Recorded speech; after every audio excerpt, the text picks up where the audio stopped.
ओम श्री राम रमोहे महालक्ष्मपुरमी दयो पद्दामयी मा सरसित पृथिवीर बुके जेने राखो जे भगवान श्री रामचंद्र बोलो श्री लक्ष्मण बोलो श्री कृष्ण बोलो इनारा जत महान ऋषि रयेछे इनारा प्रत्येकेई महामानव महान देवता महामानव महान देवता इनादेर सम्मान सबार उंचुते इनारा सबाई महान ऋषि किन्तु जेने राखो ओई पृथिवीर बुके इनारा যেই তোমাদেরকে শিক্ষা দিয়েছেন ওই নবী মুস্তাফা উনিও সেই শিক্ষা দিয়েছেন বলে কেমন করে শোনো উনি কেমন নবী গো উনি কেমন নবী উনার মতন কেউ হয়নি আর হবে না বলে কেমন করে বলে জেনে রাখো পৃথিবীর বুকে সবচাইতে মানুষের মূল ধর্ম হলো ওটাই পৃথিবীর বুকে যে মানুষ হয়ে তুমি মানুষকে ভালোবাসো ভগবান শ্রী রামচন্দ্র ওনার একটা কথা আমার এত ভালো লাগে যখন পড়ি কত বড় মহামানব ছিলেন শুধু কথাটা শুনলেই বুঝতে পারবেন উনি একদিন বিল্ডিং এর উপরে আরাম ফরমাতে আছেন টহল দিতে আছেন হঠাৎ করে শ্রী রামচন্দ্রের দরবারে একটা কুকুর এসে হাজির হয়ে গেছে কুকুরটাকে দেখে ভগবান শ্রী রামচন্দ্র উনি আর উপরে দাঁড়িয়ে রইলেন না মহল থেকে নিচে নেমে এলেন নেমে আসার পরে কুকুরের সামনে দাঁড়ালেন কুকুরটার সামনে আর দাঁড়িয়ে রইলেন না কেন দাঁড়ালেন না কুকুর আমাকে দেখবে ভগবান শ্রী রামচন্দ্র লম্বা মানুষ আমাকে দেখতে হলে তার মাথাকে উঁচু করতে হবে কুকুরটার গর্দানে ব্যথা হবে এর জন্য শ্রী রামচন্দ্র উনি জমিনে হাঁটু গেড়ে বসে গেলেন মাটিতে কুকুরের মুখ বরাবর বসে গেলেন হাতের তালুতে অন্ন নিয়ে খাবার নিয়ে কুকুরের মুখে ভরে দিলেন উনি এই ঘটনা শুনে কি বুঝতে পারলেন জগৎকে শিক্ষা দিলেন হে জগৎবাসী শোনো ও আমার শ্রীরাম ভক্তরা আমি শ্রীরাম ভগবান হয়ে যদি একটা কুকুরের প্রতি এত দয়াশীল হই তোমরা মানুষ হয়ে কি করে মানুষের প্রতি এরকম বেহুরমতি করো মানুষ মানুষের সঙ্গে কি করে অত্যাচার করতে পারো জেনে রাখো প্রকৃত ভালোবাসার নাম হলো মূল জিনিস মেন ধর্মের মেন জিনিস হলো মানুষ মানুষকে ভালোবাসা কেমন করে তুমি যদি একটা মানুষ হয়ে অপর মানুষকে ভালোবাসো এর বিনিময়ে মহান স্রষ্টা তোমাকে ভালোবাসবে আসুন আমার নবীর আদর্শের দিকে যাই আমার নবী মুস্তাফা যুদ্ধের ময়দানে আছেন এক ইহুদি মেয়ের মাথা থেকে কাপড় উদাম হয়ে গেছে এবার ইহুদি করলেন কি আমার নবী মুস্তাফা তাড়াতাড়ি গিয়ে মহিলার মাথাটাকে কাপড় দিয়ে ঢেকে দিলেন এখনো সময় সাহাবীরা বলছেন ইয়া রাসূলুল্লাহ নবী গো আপনি যেই মেয়েটার মাথা ঢেকে দিলেন ও তো ইহুদিদের মেয়ে ও তো হিন্দুদের মেয়ে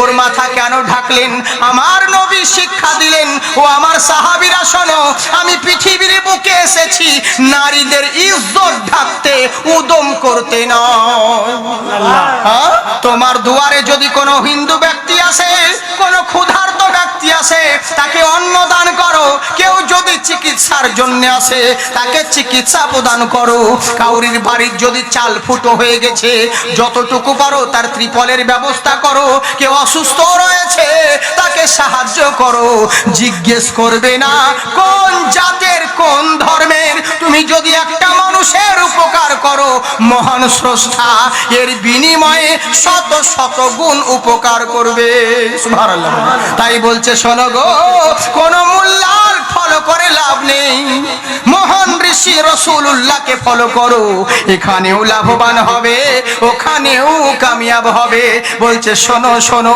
ওই নবী এমন নবী গো যেই নবী মুস্তাফা ও মাশা গুনাহা গুনার বিতাশারি উনি এমন নবী গো উনি হাজার রকম গুণ নিয়ে পৃথিবীর বুকে আবির্ভাব হবে বলে কেমন গুণ থাকবে বলে শোনো উনি অষ্টগুরাহা গুনান বিতাশারি উনি উটের পিষ্টে চলবে আতিবা সুগমারুহা এবং বিজলির ন্যায় চলবে উনি একদিন মহান স্রষ্টার সঙ্গে সপ্তম আকাশ ভেদ করে মহান স্রষ্টার দিদার লাভ করতে যাবে মানে আপনারা জানেন সবে মেরাজের কথা বলা হচ্ছে ওই মেরাজের মধ্যে যাবে দিদার করতে কেই কোন জিনিসের মধ্যে যাবে কোন জিনিসের মধ্যে উনি স্রষ্টার দরবারে যাবে সুগমারুহা এমন সফর তিনি করবেন এমন যানবাহনের উপর সুগমারুহা যিনি বিজলির চাইতে অতি দ্রুত গ্রামে যাবে সুবহানাল্লাহ ওই মহান রাসূল মহান নবী দুনিয়া আমাদেরকে শিক্ষা দিয়েছেন, তাই ওনাকে ফলো করো, ওনার মতন কেউ হয়নি আর হবে না। বলে তাই নাকি? বললে হ্যাঁ। বলে কেমন করে? বলে আচ্ছা শোনো শোনো, বিশ্ব নবী এমন নবী গো, ওই নবীর মতন কেউ হয়নি আর হবে না। বলে কেমন করে? বলে ওম সত্তামে বোঝাইতে, ওম সর্গষ্টমী নমস্তুতে, ওম নমো নমোহা।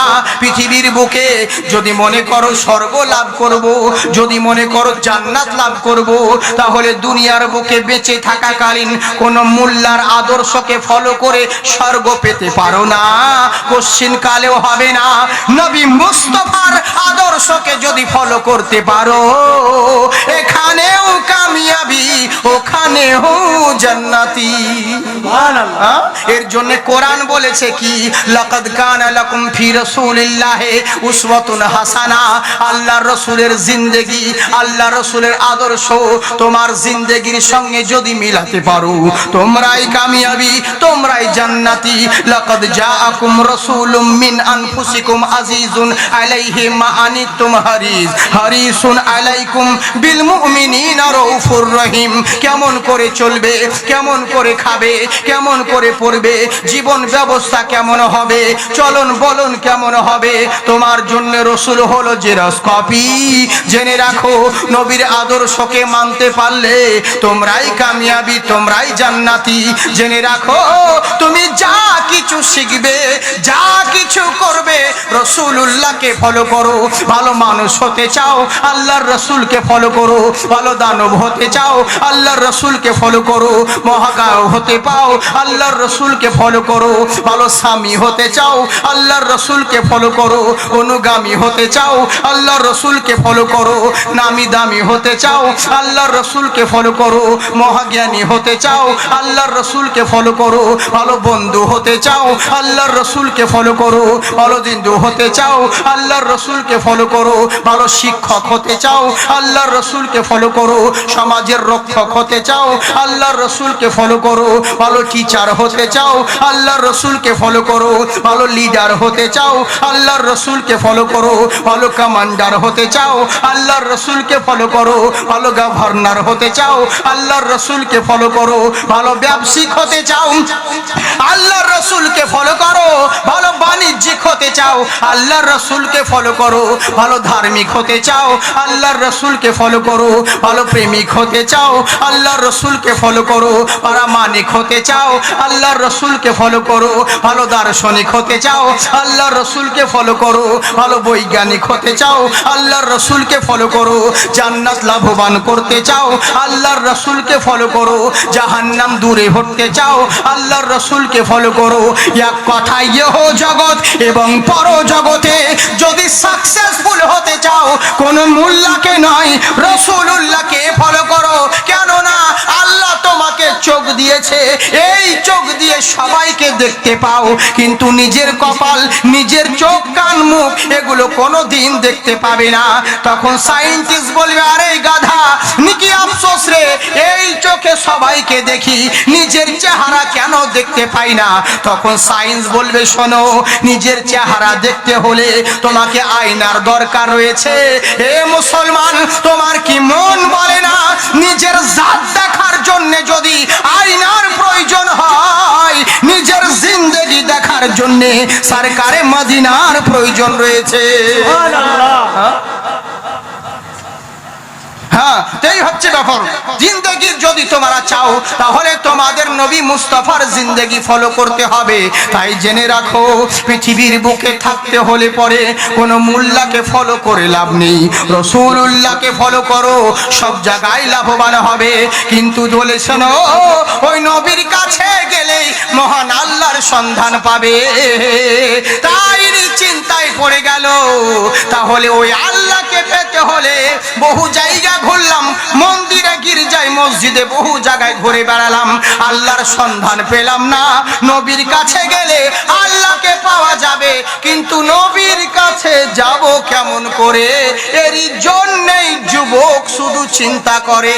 এখান থেকেই বলছিলাম, সামনে বলবো না ছেড়ে দেবো? বলুন, বলবো? হ্যাঁ, মাশাআল্লাহ, জিন্দাবাদ থাকুন। কিন্তু বড় আফসোস লাগে, দুঃখ লাগে, কি জানেন, যে আমরা সেই নবীকেই চিনলাম না। আমরা নবীকেই চিনলাম না, সবাই নবীকে জানলো, নবীকে চিনলো, কিন্তু আমরা মুসলমান ছেড়ে জানলাম না। আমাদের মধ্যে ইসলামী কোনো আদর্শই নেই। আল্লাহ রসুল বলেছেন নবী যেটা দিয়েছেন সেটা গ্রহণ করো। মা আতাকুমুর রাসূলু ফাখুযুহু ওয়া মা নাহাকুম আনহু ফান্তাহু। আল্লাহ রসুল যেটা দিয়েছেন সেটা সাদরে গ্রহণ করো, আর যেটা থেকে নিষেধ করে তা থেকে বিরত থাকো। কিন্তু আমরা করি কি, যেটা দিয়েছেন সেটাকে দূরে ফেলি, গ্রহণ করতে যেটা বলেছে সেটা দূরে ফেলে দিই, আর যেটা দূরে ফেলতে বলা হয়েছে সেটাকে গ্রহণ করি। আল্লাহ রসুল বলেছেন মা বাবার সেবা করো, মা বাবার পদতলে জান্নাত। আর আমরা করি কি, বাবা মাকে এত ভারী মনে করি, সব উল্টো। একজনের, একটা লোকের 4টে ছেলে, ভুল করে ওর বাবা ঘুমের ওষুধ খেয়ে নিয়েছে, পাওয়ারওয়ালা ওষুধ ছিল, অজ্ঞান হয়ে গেছে। ভুল করে ওষুধ খেয়ে অজ্ঞান হয়ে গেছে। 4 ভাই মিলে যুক্তি করে, 4টে ছেলে, 4 ভাই মিলে যুক্তি করছে, আরে বাবা তো পটল তুলেছে, তো বাবাকে দামি কাঠ দিয়ে পোড়াতে হবে, যেহেতু অনেক জমি জায়গা টাকা পয়সা আমাদের জন্য রেখে গেছে, তো বাবাকে দামি কাঠ দিয়ে পোড়াবো, চন্দন কাঠ দিয়ে পোড়াবো। তো দ্বিতীয় ছেলেটা বলছে অত কষ্ট করে কি লাভ, বাবা তো মারাই গেছে, পুরাতন বটের গাছটা আছে, চল নিয়ে গিয়ে পুড়িয়ে দেবো। তো তৃতীয় ছেলেটা বলছে বাবাকে নিয়ে যাবি শ্মশানে, কিসে, একটা অটো ভাড়া কর কিংবা টেম্পো গুলো ভাড়া কর। তো ছোট ছেলেটা বলছে অত কষ্ট করে কি লাভ, বাবা তো মারাই গেছে, তালায় জোড়েলে পাঠিতে সাইকেলের ক্যারিয়ালে বেঁধে নিয়ে চলে যাবো পিছনে।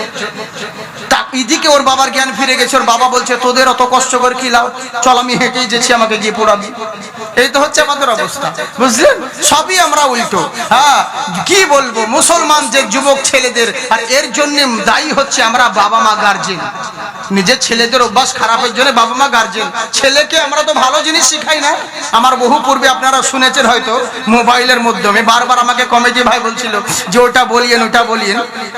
তো আমরা দেখি তো অনেক সময় হয়, বুঝেছেন, ছেলেদেরকে ভালো শিক্ষা দিই নাই, মা বোন এই ছেলেকে দোলনায় শুইয়ে দিয়েছে, দোলনায় ছেলে এদিকে আরাম করছে, মার কাজ কি হবে, ভালো জিনিস শিক্ষা দে, মোবাইলে গজল আছে, কোরআন তেলাওয়াত আছে, অন্যান্য জিনিস শোনা, তা শোনাবে না। কি সাথিয়া বিন তেরে দিল মানে না, ক্যা করুঁ ক্যা कहूं कुछ जाने ना, ও কি হবে মৌলানা, বলুন তো? ওই ছেলের মুখ দিয়ে কি খোদার কালাম বের হবে? ও তো বলবে দুনিয়াতে এসে টুনির মা ভালো লাগে না, এরই জন্যই তো হচ্ছে, কারণ ইসলামিক আদর্শই তো আমাদের মধ্যে নেই, আমরাই তো শিক্ষা দিইনি, তো কি করে শিখবো? আর এর জন্য আমরাও তো জানি না, যার কারণেই তো প্রবলেম হচ্ছে। চিন্তা করে দেখুন কেমন যুবক ভাই আমরা, আর সেও তো যুবক ছিল, ওরে তারও তো, তাদেরও তো যৌবনী ছিল, তাদেরও তো এনজয় করার সময় ছিল। আমরা যেমন বলছি এখন এনজয় করার সময়, ওরে তাদেরও তো যৌবন ছিল, কিন্তু তাদের আর আমাদের মধ্যে তফাৎ হলো এক জায়গায়, ওনারা সময় কাটিয়েছেন রাসূলুল্লাহর পিছনে, আর আমরা সময় কাটাচ্ছি দুনিয়ার মুল্লার পিছনে, বুঝলেন? এইটাই হচ্ছে ফারাক। কিন্তু কেমন চিন্তা করুন, নবীকে পাওয়ার আসার জন্য দিনরাত মেহনত করতে থাকে, কোথায় নবীর কাছে পাবো, কোথায় নবীর সন্ধান পাবো। এখনো সময় কেউ বলল ওরে শোন, মক্কা নগরে নবীর দেখা পাবি, নবীর খোঁজ পাবি।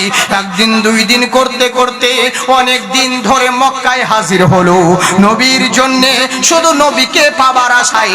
নবীর কাছে গেলে আল্লাহকে পাওয়া যাবে, নবীর কাছে গেলে হেদায়াত পাওয়া যাবে, এই জন্যে দিন রাত মেহনত করতে থাকে।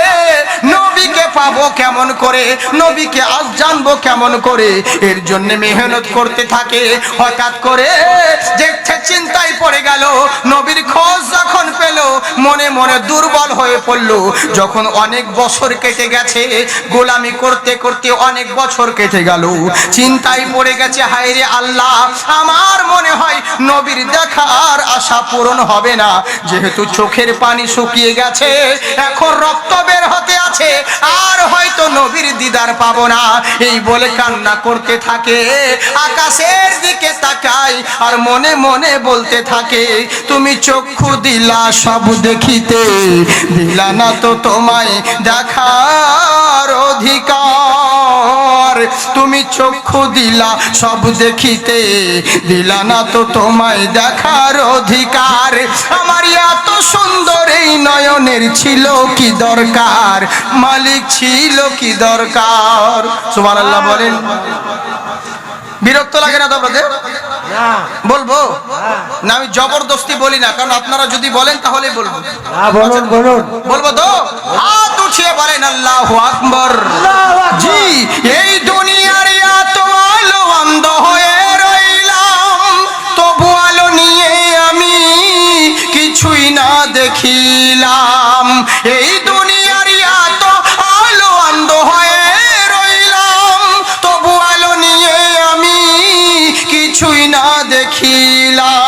তোমায় দেখার আশার তরে, তোমায় দেখার আশার তরে, তোমায় দেখার আশার তরে সাজাইলাম সংসার। আমার এত সুন্দর এই নয়নের ছিল কি দরকার, মালিক ছিল কি দরকার। গজল বলার মাইক বেকার, বুঝলেন তো? হ্যাঁ, খুব সুন্দর কথা বলবো, একবার হাত উঠিয়ে বলেন আল্লাহু আকবার। আল্লাহু আকবার। মাশাআল্লাহ। যারা যারা শুনবেন না হাত উঠান। যাকে ভালো আছেন দুই একজনে হাত উঠে জোশে পড়ে হোস খায়, ওরকম হয় মধ্যে মাঝে। সুবহানাল্লাহ বলতে গিয়ে তুফান আল্লাহ বলে ফেলে কতজন। তাহলে বলি নাকি? নূর নবীজির শান শুনো মুসলমান, নাজিল হলো জিনার প্রতি 30 পারা কোরআন। ইনি চিন্তায় পড়ে গেল, কি করব রে, নবীর দেখা মনে হয় আমার নসিবে জুটবে না, এই বলে মেহনত করতে থাকে। নবীকে পাবো কেমন করে? অনেক দিন হয়ে গেল নবীর দিদার যখন আর পেল না, মরার বয়স পেয়ে গেছিল। আমার আল্লাহ রাব্বুল আলামিন আল্লাহ পাক বলে, বান্দা শোনো, আমি নবীর বদৌলতে কুল মখলুকাত তৈরি করেছি, আমি নবীর বদৌলতে সারা জাহান তৈরি করেছি। আর নবীর জন্য তুমি এত কুরবানি দিয়েছো, তোমার কি করে আশা নৈরাশা হয়? আমার আল্লাহ করলেনটা কি? ওই বান্দা মরার বয়স পেয়ে গেছিল, আমার রব্বুল আলামিন নবী মুস্তাফার বদৌলতে ওই বান্দার 100 বছর হায়াত দান করলো। ওরে বিশ্ব জগতে ঘুরিলে যার জোড়া পাবে না, বিশ্ব জগতে ঘুরিলে যার জোড়া পাবে না, আমার নবীর মতো আর নবী হবে না। সুবহানাল্লাহ। এইভাবে চলবে না, জোরে বলেন সুবহানাল্লাহ। সুবহানাল্লাহ। কোথায় গেলে পাবো মোরা এমন দয়ার নবী, জিনার হাতে রোজ হাসরের জান্নাতের চাবি কাঠি। কোথায় গেলে পাবো মোরা এমন দয়ার নবী, জিনার হাতে রোজ হাসরের জান্নাতের চাবি কাঠি। ওরে সেই নবীজি ধরাই এসে দিলেন খোদার ঠিকানা, হ্যাঁ সেই নবীজি ধরাই এসে দিলেন খোদার ঠিকানা। আমার নবীর মতো আর নবী হবে না, আমার নবীর মতো আর নবী হবে না। তাই চিন্তায় পড়ে গেল, কয়েকদিন হয়ে গেছে নবীর দিদার পাওয়া যায় না। এখনো সময় গোর লোকেরা জিজ্ঞাসা করে, রে ওই আল্লাহর বান্দা, নবীর আশার অপেক্ষায় অনেক দিন রয়ে গেলি, নবীর কি দিদার পাওয়া গেল? বলছে না না না। কান্না করছো কেন? বলে কান্না করছি একটা কারণে, আমার আব্বা আমাকে বলে গেছিল, ও বুনাইয়া, ও আমার কলিজার টুকরা, ও আমার সন্তান শোনো। বলে কি আব্বা জান? আমার আব্বা বলেছিল, ও আমার সন্তান শোনো, তুমি যদি নবীর কাছে যাও তোমাকে সাম্রাজ্য রাজপ্রাসাদ ত্যাগ করতে হবে, আর যদি রাজপ্রাসাদে থাকবো মনে করো তাহলে নবীর হেদায়াত তুমি পাবে না। কোনটা করবে বিচার করো, কিন্তু একটা কথা মনে রাখবে, এই রাজপ্রাসাদে আজকে রয়েছে কালকে নাও থাকতে পারে, কিন্তু হেদায়াত যদি পেয়ে যাও মহান আল্লাহ চাইলেন হাজারো সাম্রাজ্যের বাদশাহ করতে পারে। সুবহানাল্লাহ। তুমি কি করবে বলো? আমাকে বলেছিল সেদিন, আমি আল্লাহ রাব্বুল আলামিনের ওই আপনারা বান্দা চিন্তা করুন। তাই বাবার কথা বলে শোনো, কেমন বাবা তাহার, বাবা মরার সময় নসিহত করে গেছিলেন, ও আমার সন্তান শোনো, তবে তুমি জেনে রাখো, তুমি যদি নবীর দিদার পাও আমার জন্যে নবীর কাছে বলবে, আর আমার জন্যে শাফায়াতের লেগে সুপারিশ করবে। কারণ বাবাও জানে আসল কামিয়াবি, আসল লাভবান দুনিয়ার বালাখানার মধ্যে পাওয়া যায় না। আসল কামিয়াব হবে তারা যারা হেদায়াত পেয়ে যাবে। আমার আল্লাহ বলেন, বান্দারে যদি হেদায়াত তুমি পেয়ে যাও, ফালা খাউফুন আলাইহিম ওয়ালা হুম ইয়াহজানুন, তোমার ইহ জগৎ এবং পর জগৎ কোথাও ভয় হবে না। আমি আল্লাহ তোমার জিম্মা নিয়ে নেব। এর লেগেই বলে কোথায় গেলে পাবো মোরা এমনই দয়ার নবী, জিনার হাতে রোজ হাসরের জান্নাতের চাবি কাঠি। ওরে সেই নবীজি ধরাই এসে দিলেন খোদার ঠিকানা, আমার নবীর মতো আর নবী হবে না, আমার নবীর মতো আর নবী